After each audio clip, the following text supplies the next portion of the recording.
ഈ അടുത്ത ദിവസങ്ങളിൽ വളരെ ചർച്ചയായ ഒരു ചലച്ചിത്രമാണ് എമ്പുരാൻ. എന്റെ പ്രിയപ്പെട്ടവരെ, ബൈബിളുമായിട്ട് ഒരർത്ഥത്തിൽ ചേരുന്ന കാര്യമല്ല എമ്പുരാൻ. ഞാന് അതങ്ങനെ പറയുന്നത് നമ്മുടെ ചെറുപ്പക്കാർ, നമ്മുടെ കുഞ്ഞുങ്ങൾ വഴിതെറ്റിപ്പോകാതിരിക്കാൻ വേണ്ടിയാണ്. ഈ എമ്പുരാൻ എന്ന് പറയുന്ന ആ വാക്കില്ലേ, എമ്പുരാൻ, ഞാൻ അതിന്റെ അർത്ഥം നോക്കി. വീണുപോയ മാലാഖ എന്നാണ്. ആരാണ് വീണുപോയ മാലാഖ? ആരാണ് വീണുപോയ മാലാഖ? കുഞ്ഞുങ്ങളൊക്കെ പറഞ്ഞിട്ട് ആരാടാ വീണുപോയ മാലാഖ? ലൂസിഫർ. അത് തന്നെയാണ് സാധനം. അത് തന്നെയാണ് സാധനം. വീണുപോയ മാലാഖ, പ്രഭു. അങ്ങനെയാണ് ഈ അർത്ഥം കാണുന്നത്. ഇതൊരു ബൈബിൾ സ്റ്റഡി ഒക്കെ ആയിരുന്നെങ്കിൽ ഞാൻ ആ പ്രഭു എന്ന് പറയുന്ന പദത്തെ കുറച്ചുകൂടെ മനസ്സിലാക്കായിരുന്നു. ഈ എഫേസ്യ ലേഖനം 2-ാമത്തെ വാക്യത്തിൽ ആകാശത്തിന്റെ പ്രഭു എന്ന് പറയുന്നുണ്ടല്ലോ, ആകാശത്തിന്റെ അധികാരി, പ്രിൻസ് ഓഫ് ദി എയർ, ആകാശത്തിന്റെ ആ അധികാരി, ആ പ്രിൻസ് എന്ന് പറയുന്നത് അതാണ് പ്രഭു. ആർക്കോസ് എന്ന പദം അവിടെ ഉപയോഗിച്ചിട്ടുള്ളത്. ഞാൻ പറഞ്ഞല്ലോ, അതൊരു ബൈബിൾ സ്റ്റഡി ആയിരുന്നെങ്കിൽ ഞാൻ കുറച്ചുകൂടെ കാര്യമായിട്ട് പറയായിരുന്നു. അപ്പം ആ സിനിമയുടെ അണിയറ പ്രവർത്തകർ എന്താണോ ഉദ്ദേശിച്ചത് അത് തന്നെ. 2 ദിവസങ്ങൾക്ക് മുൻപ് ഈ സിനിമയുടെ അണിയറ പ്രവർത്തകരിൽ ഒരുവനായ പൃഥ്വിരാജ്, സിനിമാ നടനാണ്, അയാളുടെ ഫേസ്ബുക്കിൽ അയാൾ പങ്കുവെച്ച ഒരു വാക്കുണ്ട്. യോഹന്നാന്റെ സുവിശേഷം 1-ാമത്തെ വാക്യമാണ്. അതിനെ വികലമാക്കി പൃഥ്വിരാജ്. ആ പോസ്റ്റ് എന്റെ ഉള്ളത്. അയാൾ അതിനകത്ത് എഴുതിയിരിക്കുന്നത്, അന്തിമമായ ഒരു നാമം ഉണ്ടായിരുന്നു, ആ നാമം ലൂസിഫറിന്റെ പക്കലായിരുന്നു, ആ നാമം ലൂസിഫർ തന്നെയായിരുന്നു. എന്റെ കുഞ്ഞുങ്ങളെ, ഞാൻ വളരെ നിഷ്കർഷയായിട്ട് പറയും, ഒരു ബൈബിൾ പ്രഭാഷകൻ എന്നുള്ളതിലെ പറയുകയാണ്, നിങ്ങൾ അതിനകത്ത് പങ്കാളികളാകരുത്. അതിലെ പാട്ടുപാടി സിനിമയ്ക്ക് പണം കൊടുത്ത് അത് പോയിരുന്ന് കണ്ടിട്ട് ആ പകർച്ചയുമായിട്ട് നിങ്ങൾ തിരിച്ചു വരരുത്. പിശാചിനെ വാഴ്ത്തിപ്പാടുന്ന ഒന്നിനകത്ത് നമുക്ക് പങ്കാളിത്തമില്ല. ഇത് ചതിയാണ്, ഇത് വഞ്ചനയാണ്. ഞാൻ പറയാം, ഈ ശ്രവ്യ മാധ്യമങ്ങളെക്കാൾ ഏറ്റവും കൂടുതൽ ആളുകളെ സ്വാധീനിക്കുന്നത് ദൃശ്യമാധ്യമങ്ങളാണ്. ഞാൻ ചോദിക്കട്ടെ, ഈ അടുത്ത കാലഘട്ടത്തിൽ ഉണ്ടായ സിനിമകളല്ലായിരുന്നോ ഏറ്റവും അധികം കേരളക്കരയിൽ ക്രൂരകൃത്യങ്ങൾ നടത്തുവാൻ പ്രേരിപ്പിച്ചത്?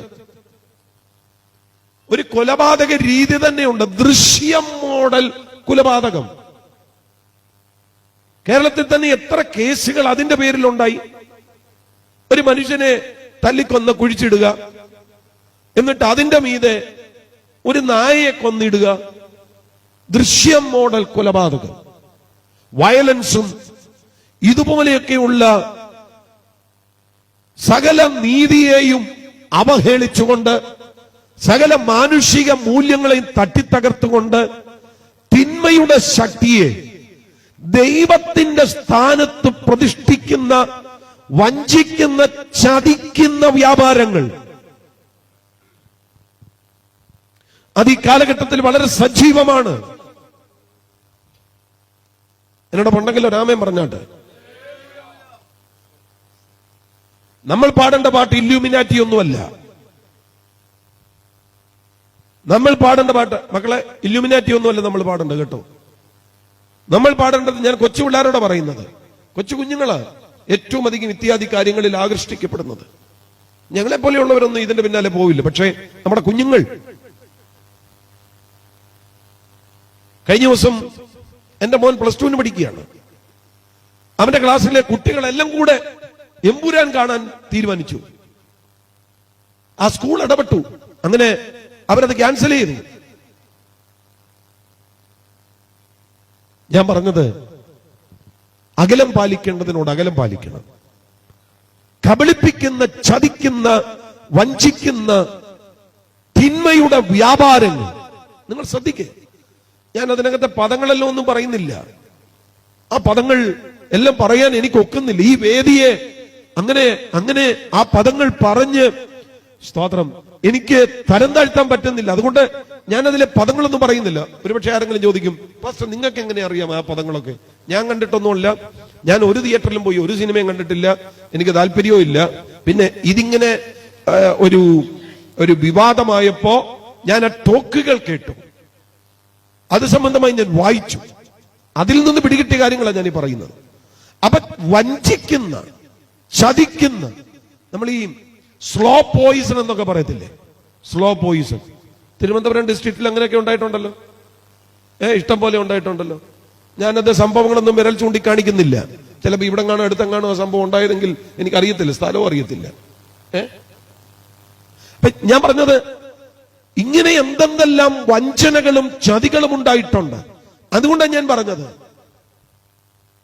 ഈ പാമ്പ് കടിച്ചാൽ ചതിക്കപ്പെടുകയാണ്. എന്റെ പ്രിയ സഹോദരിയെ, സഹോദരനെ, നിങ്ങൾ ആരെയെങ്കിലും ചതിക്കാൻ പ്ലാൻ ചെയ്തിട്ടുണ്ടോ?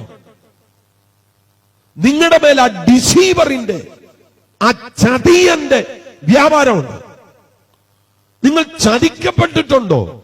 എവിടെയോ നിങ്ങളെ ഈ സാത്താന്യ വ്യാപാരം പെടുത്തിക്കഴിഞ്ഞിരിക്കുകയാണ്. Praise the Lord. അതാ ഭൂതലത്തെ മുഴുവൻ തെറ്റിച്ചു കളയുന്നു ദ ഡിസീവർ.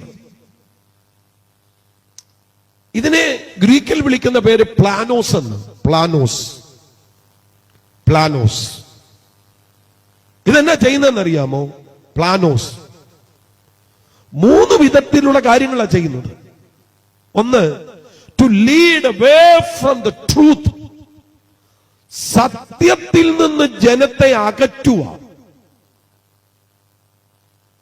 എന്ന് പറഞ്ഞു കഴിഞ്ഞാൽ, 2 കൊരിന്ത്യർ ലേഖനം 4-ാം അധ്യായം 4-ാമത്തെ വാക്യം, ദൈവപ്രതിമയായ ക്രിസ്തുവിന്റെ തേജസ്സുള്ള സുവിശേഷത്തിന്റെ പ്രകാശനം ശോഭിക്കാതിരിക്കേണ്ടതിന് ഈ ലോകത്തിന്റെ ദൈവം അവിശ്വാസികളുടെ ഹൃദയത്തെ കുരുടാക്കിയിരിക്കുന്നു. കണ്ടോ? ബൈബിളിൽ നിന്ന് എത്ര കൃത്യതയോടെ, എത്ര ആധികാരികതയോടെ പ്രസംഗിച്ചാലും ആ പ്രസംഗിക്കുന്ന പ്രസംഗം, ആ തേജസ്സുള്ള സുവിശേഷം അത് ശോഭിക്കാതിരിക്കാൻ ഹൃദയത്തെ കുരുടാക്കി വെച്ചിരിക്കുകയാണ്. അന്നേരം പറയും, എടാ ഇന്ന് ചെന്നൈ സൂപ്പർ കിങ്സിന്റെയും ഹൈദരാബാദ് സൺറൈസേഴ്സിന്റെയും കളിയുണ്ട്, കേറി കണ്ടോ.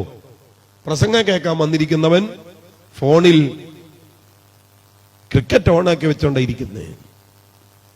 ഇവന് അതിന്റെ ഇടയ്ക്കിരുന്ന് ഫേസ്ബുക്കിൽ കയറുന്നു, വാട്സാപ്പിൽ കയറുന്നു. പിള്ളേരൊക്കെ ഇപ്പൊ ഇൻസ്റ്റായിക്കകത്താന്നാ പറയുന്നത്. ഇൻസ്റ്റായി കയറുന്നു, അങ്ങനെ വലിയ പരിപാടിയാണ്. പിന്നെന്തോടാ, എന്താ സ്നാപ്ചാറ്റോ അങ്ങനെ ഏതാണ്ടൊക്കെ ഉണ്ട്. എന്തൊക്കെയാന്ന് അറിയത്തുമില്ല. ടെലഗ്രാം ഏതാണ്ടൊക്കെ ഉണ്ട്. ഇതിനകത്തൊക്കെയാ സുവിശേഷം എത്ര ഭംഗിയായി പ്രസംഗിച്ചാലും അതിലേക്ക് വരത്തില്ല.